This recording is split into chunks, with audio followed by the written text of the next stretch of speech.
ಆಳದಲ್ಲಿ ಬರೋಬ್ಬರಿ 300 ಅಡಿಗೂ ಹೆಚ್ಚು ದಪ್ಪದ ಕಠಿಣ ಗ್ರಾನೈಟ್ ಬಂಡೆಯ ಕೆಳಗೆ ಒಂದು ರಹಸ್ಯ ಅಣುಸ್ಥಾವರ ಕಾರ್ಯನಿರ್ವಹಿಸ್ತಾ ಇದೆ. ಈ ಜಾಗ ಎಷ್ಟು ಭದ್ರವಾಗಿದೆ ಅಂದ್ರೆ ಪ್ರಪಂಚದ ಅತ್ಯಂತ ಶಕ್ತಿಶಾಲಿ ಬಾಂಬ್ಗಳಿಗೂ ಇದನ್ನ ಭೇದಿಸುವುದು ಅಸಾಧ್ಯ ಎನ್ನುವಷ್ಟರ ಮಟ್ಟಿಗೆ ಇದು ನಿರ್ಮಾಣವಾಗಿದೆ. ಇದು ಪಿಕಾಕ್ಸ್ ಮೌಂಟೇನ್ ಎನ್ನುವ ರಹಸ್ಯ ಪರ್ವತದ ಕತೆ.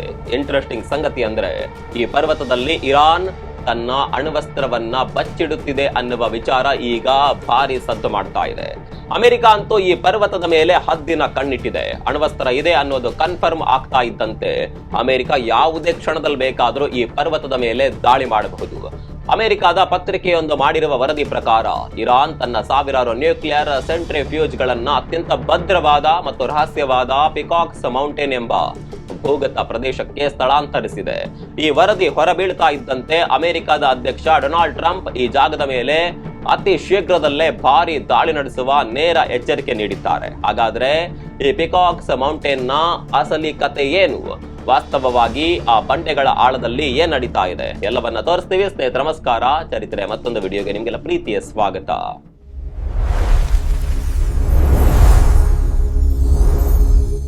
ಈ ಘಟನೆಯ ಹಿನ್ನೆಲೆಯನ್ನ ಅರ್ಥ ಮಾಡಿಕೊಳ್ಳಲು ನಾವು ಸ್ವಲ್ಪ ಹಿಂದಕ್ಕೆ ಅಂದ್ರೆ 2025ರ ಜೂನ್ ತಿಂಗಳಿಗೆ ಹೋಗಬೇಕಾಗುತ್ತೆ. ಆ ಸಮಯದಲ್ಲಿ ಅಮೆರಿಕ ಮತ್ತು ಇಸ್ರೇಲಿ ಪಡೆಗಳು ಜಂಟಿಯಾಗಿ ಇರಾನ್ನ ಅಣುಸ್ಥಾವರಗಳ ಮೇಲೆ ಕರಾರುವಕ್ಕಾದ ದಾಳಿ ನಡೆಸಿದ್ದವು ಮತ್ತು ಈ ಭೀಕರ ಸಂಘರ್ಷ ಬರೋಬ್ಬರಿ 12 ದಿನಗಳ ಕಾಲ ನಡೆದಿತ್ತು. ಈ ದಾಳಿಯಿಂದ ಇರಾನ್ಗೆ ಒಂದು ಕಟು ಸತ್ಯದ ಅರಿವಾಗುತ್ತೆ. ಅದೇನೆಂದ್ರೆ ತನ್ನ ಹಳೆಯ ಅಣುಸ್ಥಾವರಗಳಾದ ನಟಾಂಜ್ ಮತ್ತು ಫೋರ್ಡೋ ಇನ್ಮುಂದೆ ಶತ್ರುಗಳ ದಾಳಿಯಿಂದ ಸುರಕ್ಷಿತವಾಗಿಲ್ಲ ಎಂಬುದು. ಈ ಭೀತಿಯಿಂದ ಎಚ್ಚೆತ್ತುಕೊಂಡ ಇರಾನ್ ತನ್ನ ಅಣು ಕಾರ್ಯಕ್ರಮವನ್ನ ರಕ್ಷಿಸಿಕೊಳ್ಳಲು ತನ್ನ ಕಾರ್ಯತಂತ್ರವನ್ನ ಸಂಪೂರ್ಣವಾಗಿ ಬದಲಾಯಿಸುತ್ತೆ. ಅಮೆರಿಕ ಮತ್ತು ಇಸ್ರೇಲ್ ಅಧಿಕಾರಿಗಳನ್ನ ಉಲ್ಲೇಖಿಸಿರುವ ಗುಪ್ತಚರ ವರದಿಗಳ ಪ್ರಕಾರ ಕಳೆದ ಶರತ್ಕಾಲದಲ್ಲಿ ಅಂದ್ರೆ ಜೂನ್ ಸಂಘರ್ಷದ ಕೆಲವು ತಿಂಗಳ ನಂತರವೇ ಇರಾನ್ ತನ್ನ ಅತ್ಯಂತ ಪ್ರಮುಖ ನ್ಯೂಕ್ಲಿಯರ್ ಸೆಂಟ್ರಿಫ್ಯೂಜ್ಗಳನ್ನ ಈ ಹೊಸ ಪಿಕಾಕ್ಸ್ ಮೌಂಟೇನ್ ಜಾಗಕ್ಕೆ ಸ್ಥಳಾಂತರಿಸುವ ಕಾರ್ಯಾಚರಣೆಯನ್ನ ಆರಂಭಿಸಿತು. ಈ ಸ್ಥಳಾಂತರ ಎಷ್ಟು ಗುಪ್ತವಾಗಿತ್ತು ಅಂದ್ರೆ ಫೆಬ್ರವರಿ 28, 2026ರಂದು ಅಮೆರಿಕ ಮತ್ತು ಇಸ್ರೇಲ್ ಮತ್ತೊಮ್ಮೆ ಅತ್ಯಂತ ತೀವ್ರವಾದ ವೈಮಾನಿಕ ದಾಳಿಗಳನ್ನ ಆರಂಭಿಸಿದ್ರು. ಈ ಪಿಕಾಕ್ ಮೌಂಟೇನ್ ತಾಣವು ಆ ದಾಳಿಗಳಿಂದ ಸಂಪೂರ್ಣವಾಗಿ ಪಾರಾಗಿ ಸುರಕ್ಷಿತವಾಗಿ ಉಳಿಯಿತು.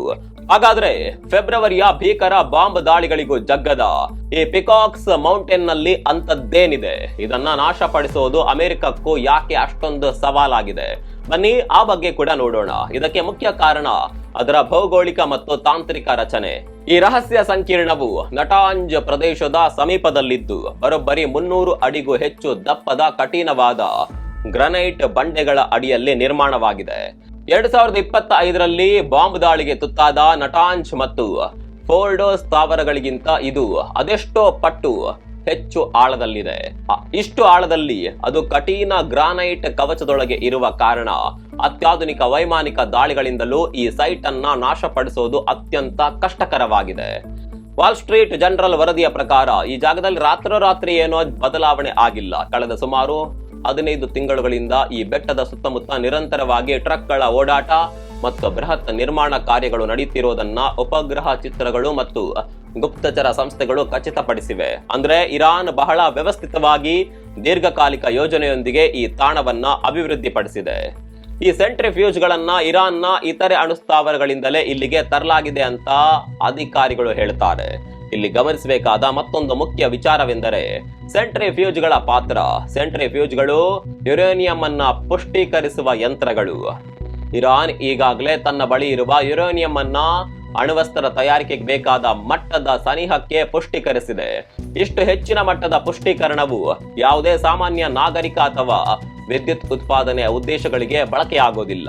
ಇದು ನೇರವಾಗಿ ಅಣ್ವಸ್ತ್ರ ತಯಾರಿಕೆಯತ್ತ ಬೆರಳು ಮಾಡುತ್ತಿದೆ ಎಂಬುದು ಪಾಶ್ಚಿಮಾತ್ಯ ದೇಶಗಳು ಮತ್ತು ತಜ್ಞರ ವಾದವಾಗಿದೆ. ಈ ಬಿಕ್ಕಟ್ಟನ್ನ ನಾವು ಕೇವಲ ಒಂದು ಕಡೆಯಿಂದ ನೋಡಿದ್ರೆ ಸಾಲೋದಿಲ್ಲ, ಹಲವು ಆಯಾಮಗಳಿಂದ ವಿಶ್ಲೇಷಿಸಬೇಕಾಗುತ್ತೆ.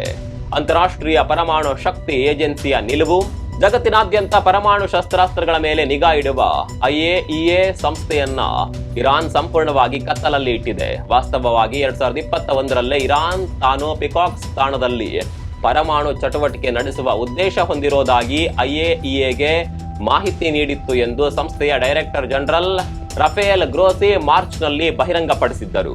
ಆದರೆ ಅಚ್ಚರಿಯ ವಿಷಯವೆಂದರೆ ಈ ಪಿಕಾಕ್ ಸಂಕೀರ್ಣದೊಳಗೆ ಒಮ್ಮೆ ಭೇಟಿ ನೀಡೋದಕ್ಕೆ ಕೂಡ ಇರಾನ್ ಇದುವರೆಗೂ IAEA ಇನ್ಸ್ಪೆಕ್ಟರ್ಗಳಿಗೆ ಅನುಮತಿ ನೀಡಿಲ್ಲ ಹಾಗೂ ಒಳಗೆ ನಿಖರವಾಗಿ ಏನ್ ನಡೀತಾ ಇದೆ ಅನ್ನುವ ಬಗ್ಗೆ ಯಾವುದೇ ಮಾಹಿತಿಯನ್ನ ಒದಗಿಸಿಲ್ಲ. ಈ ಅಂತಾರಾಷ್ಟ್ರೀಯ ಪ್ರವೇಶದ ಕೊರತೆಯು ಇರಾನ್ ಜಾಗತಿಕ ನಿಗಾದಿಂದ ತಪ್ಪಿಸಿಕೊಂಡು ರಹಸ್ಯವಾಗಿ ಅಣ್ವಸ್ತ್ರ ತಯಾರಿಸ್ತಾ ಇರಬಹುದು ಎಂಬ ಅನುಮಾನವನ್ನ ದಟ್ಟವಾಗಿಸಿದೆ. ಅಮೆರಿಕ ಮತ್ತು ಡೊನಾಲ್ಡ್ ಟ್ರಂಪ್ ಅವರ ನಿಲುವಿನ ಬಗ್ಗೆ ನೋಡೋದಾದ್ರೆ, ಅಮೆರಿಕದ ಅಧ್ಯಕ್ಷ ಡೊನಾಲ್ಡ್ ಟ್ರಂಪ್ ಈ ಬೆಳವಣಿಗೆಯನ್ನ ಅತ್ಯಂತ ಗಂಭೀರವಾಗಿ ಪರಿಗಣಿಸಿದ್ದಾರೆ. ಈ ಭೂಗತ ಸಂಕೀರ್ಣವು ಶೀಘ್ರದಲ್ಲೇ ಅಮೆರಿಕದ ಗುರಿಯಾಗಬಹುದು ಅಂತ ಅವರು ಪದೇ ಪದೇ ಸಂಕೇತ ನೀಡ್ತಾ ಇದ್ದಾರೆ. ಕಳೆದ ವಾರವಷ್ಟೇ ಅವರು ಪಿಕಾಕ್ಸ್ ನ ಮುಂಭಾಗದ ಬಾಗಿಲಿನ ಬಳಿಯೇ ಒಂದು ದೊಡ್ಡ ಹೊಡೆತ ನೀಡಲು ಅದು ಸಂಭಾವ್ಯ ಗುರಿಯಾಗಿದೆ ಎಂದು ಹೇಳಿದ್ದರು. ಅಷ್ಟೇ ಅಲ್ಲ, ಮಂಗಳವಾರ ಸುದ್ದಿಗಾರರೊಂದಿಗೆ ಮಾತನಾಡ್ತಾ ಇರಾನ್ನ ಸೆಂಟ್ರಿಫ್ಯೂಜ್ಗಳು ಇರುವ ಪ್ರದೇಶದ ಮೇಲೆ ಅಮೆರಿಕವು ಬಹಳ ಶೀಘ್ರದಲ್ಲೇ ಮತ್ತು ಅತ್ಯಂತ ಭಾರೀ ಪ್ರಮಾಣದಲ್ಲಿ ದಾಳಿ ಮಾಡಲಿದೆ ಎಂದು, ಇದನ್ನ ತಡೆಯೋದಕ್ಕೆ ಇರಾನ್ ಸಂಪೂರ್ಣವಾಗಿ ಶಕ್ತಿಹೀನವಾಗಿದೆ ಅಂತಾನು ಅವರು ಕಠಿಣ ಎಚ್ಚರಿಕೆ ನೀಡಿದ್ದಾರೆ. ಇಷ್ಟೆಲ್ಲ ಆರೋಪಗಳು ಮತ್ತು ಯುದ್ಧದ ಬೆದರಿಕೆಗಳ ನಡುವೆಯೂ ಇರಾನ್ ಮಾತ್ರ ತನ್ನ ಪರಮಾಣು ಕಾರ್ಯಕ್ರಮಗಳು ಕೇವಲ ನಾಗರಿಕ ಉದ್ದೇಶಗಳಿಗಾಗಿ ಮಾತ್ರ ಅಂತ ನಿರಂತರವಾಗಿ ವಾದಿಸುತ್ತಲೇ ಬಂದಿದೆ. ತನ್ನ ಮೇಲೆ ಹೊರಿಸಲಾಗ್ತಾ ಇರುವಂತಹ ಮಿಲಿಟರಿ ಪರಮಾಣು ಮಹತ್ವಾಕಾಂಕ್ಷೆಗಳ ಆರೋಪಗಳನ್ನ ಅದು ಸಾರಾಸಗಟಾಗಿ ನಿರಾಕರಿಸಿದೆ. ಈ ಬಿಕ್ಕಟ್ಟು ಈಗ ನಿರ್ಣಾಯಕ ಘಟ್ಟವನ್ನ ತಲುಪಿದೆ. ಮುಂದೇನಾಗಬಹುದು ಎಂಬುದಕ್ಕೆ ಮುಖ್ಯವಾಗಿ 2 ಸಾಧ್ಯತೆಗಳಿವೆ. ಒಂದು ವೇಳೆ ಅಮೆರಿಕ ತನ್ನ ಎಚ್ಚರಿಕೆಯಂತೆ ಈ ಪಿಕಾಕ್ಸ್ ಮೌಂಟೇನ್ ಮೇಲೆ ನೇರ ಸೇನಾ ದಾಳಿ ನಡೆಸಲು ಮುಂದಾದರೆ ಅದು ಭಾರಿ ಪರಿಣಾಮವನ್ನ ಬೀರಲಿದೆ. 300 ಅಡಿ ಆಳದ ಗ್ರಾನೈಟ್ ಬಂಡೆಯನ್ನ ಭೇದಿಸಿ ಒಳಗಿರುವ ಸೆಂಟ್ರಿಫ್ಯೂಜ್ಗಳನ್ನ ನಾಶಪಡಿಸೋದು ಆಧುನಿಕ ಮಿಲಿಟರಿ ತಂತ್ರಜ್ಞಾನಕ್ಕೂ ಬಹುದೊಡ್ಡ ಸವಾಲಾಗಿದೆ. ಒಂದು ವೇಳೆ ಈ ದಾಳಿ ಯಶಸ್ವಿಯಾದರೂ ಅಥವಾ ವಿಫಲವಾದರೂ ಅದು ಮಧ್ಯಪ್ರಾಚ್ಯದಲ್ಲಿ ಮತ್ತೊಂದು ಬೃಹತ್ ಮತ್ತು ಭೀಕರ ಯುದ್ಧಕ್ಕೆ ಮುನ್ನುಡಿ ಬರಿಬಹುದು. ಇರಾನ್ ಸುಮ್ಮನೆ ಕೂರೋದಿಲ್ಲ. ಅದು ತನ್ನ ಎಲ್ಲಾ ರಕ್ಷಣಾ ವ್ಯವಸ್ಥೆಗಳನ್ನ ಬಳಸಿ ಪ್ರತಿದಾಳಿ ನಡೆಸುವ ಸಾಧ್ಯತೆಗಳೇ ಹೆಚ್ಚು. ಮತ್ತೊಂದೆಡೆ ಯಾವುದೇ ಮಿಲಿಟರಿ ದಾಳಿ ನಡೆಯದಿದ್ದರೆ ಮತ್ತು IAEA ಇನ್ಸ್ಪೆಕ್ಟರ್ಗಳಿಗೆ ತಪಾಸಣೆ ನಡೆಸಲು ಇರಾನ್ ಪ್ರವೇಶ ನೀಡದೆ ಹೋದ್ರೆ ಇರಾನ್ ತನ್ನ ಈ ಗುಪ್ತ ಸ್ಥಳದಲ್ಲಿ ಯಾವುದೇ ಅಡೆತಡೆ ಇಲ್ಲದೆ ಅಣ್ವಸ್ತ್ರ ತಯಾರಿಕೆಯನ್ನ ಪೂರ್ಣಗೊಳಿಸುವ ಅಪಾಯವೂ ಇದೆ. ಇರಾನ್ ಏನಾದರೂ ಅಣ್ವಸ್ತ್ರವನ್ನ ಸಿದ್ಧಪಡಿಸಿ ಬಿಟ್ರೆ ಅದು ಜಾಗತಿಕ ಶಕ್ತಿಯ ಸಮತೋಲನವನ್ನೇ ಶಾಶ್ವತವಾಗಿ ಬದಲಾಯಿಸುತ್ತೆ. ಒಟ್ಟಾರೆಯಾಗಿ ಹೇಳೋದಾದ್ರೆ ಈ ಪಿಕಾಕ್ಸ್ ಮೌಂಟೇನ್ ಕೇವಲ ಒಂದು ಕಲ್ಲಿನ ಬೆಟ್ಟವಾಗಿ ಉಳಿದಿಲ್ಲ, ಬದಲಾಗಿ ಜಾಗತಿಕ ಭೌಗೋಳಿಕ ರಾಜಕೀಯದ ಅತಿ ದೊಡ್ಡ ಕೇಂದ್ರ ಬಿಂದುವಾಗಿ ಮಾರ್ಪಟ್ಟಿದೆ. 2025ರ ಜೂನ್ ತಿಂಗಳ ದಾಳಿಗಳಿಂದ ಪಾಠ ಕಲಿತ ಇರಾನ್ ತನ್ನ ಅತ್ಯಮೂಲ್ಯವಾದ ನ್ಯೂಕ್ಲಿಯರ್ ಸೆಂಟ್ರಿಫ್ಯೂಜ್ಗಳನ್ನ ರಕ್ಷಿಸಿಕೊಳ್ಳಲು 300 ಅಡಿ ಆಳದಲ್ಲಿ ತೆಗೆದುಕೊಂಡ ಈ ರಹಸ್ಯ ನಿರ್ಧಾರವು ಇದೀಗ ಹೊಸದೊಂದು ಮಹಾಯುದ್ಧದ ಆತಂಕಕ್ಕೆ ಕಾರಣವಾಗಿದೆ. ಕಠಿಣ ಗ್ರಾನೈಟ್ ಬಂಡೆಯ ಅಡಿಯಲ್ಲಿರುವ ಈ ಭದ್ರ ಕೋಟೆ ಈಗ ಅಮೆರಿಕದ ಕ್ಷಿಪಣಿ ದಾಳಿಯ ನೇರ ಬೆದರಿಕೆಗಳನ್ನ ಎದುರಿಸ್ತಾ ಇದೆ. ಇರಾನ್ ತನ್ನ ಕಾರ್ಯಕ್ರಮ ಕೇವಲ ಶಾಂತಿಯುತ ಉದ್ದೇಶಕ್ಕಾಗಿ ಅಂತ ಹೇಳ್ತಾ ಇದ್ರು, ಅಂತಾರಾಷ್ಟ್ರೀಯ ಪರಿಶೀಲನೆಗೆ ಅವಕಾಶ ನೀಡದಿರೋದು ಮತ್ತು ಶಸ್ತ್ರಾಸ್ತ್ರ ದರ್ಜೆಯ ಸಮೀಪಕ್ಕೆ ಯುರೇನಿಯಂ ಪುಷ್ಟೀಕರಿಸ್ತಾ ಇರೋದು ಪಾಶ್ಚಿಮಾತ್ಯ ರಾಷ್ಟ್ರಗಳ ಕಳವಳವನ್ನ ಮತ್ತಷ್ಟು ಹೆಚ್ಚಿಸಿದೆ. ಮುಂದಿನ ದಿನಗಳಲ್ಲಿ ಅಮೆರಿಕ ಮತ್ತು ಇರಾನ್ ತೆಗೆದುಕೊಳ್ಳುವ ಪ್ರತಿಯೊಂದು ನಿರ್ಧಾರವು ಜಾಗತಿಕ ಶಾಂತಿಯ ಭವಿಷ್ಯವನ್ನ ನಿರ್ಧರಿಸಲಿದೆ. ನಿಮ್ ಪ್ರಕಾರ ಅಮೆರಿಕ ಈ ಬೆಟ್ಟದ ಮೇಲೆ ಕೂಡ ದಾಳಿ ಮಾಡುತ್ತಾ? ನಿಮ್ಗೇನನ್ಸುತ್ತೆ? ಕಾಮೆಂಟ್ ಮಾಡಿ. ಮತ್ತೊಂದು ವಿಡಿಯೋ ಸಿಗೋಣ. ಅಲ್ಲಿವರೆಗೂ ನಮಸ್ಕಾರ.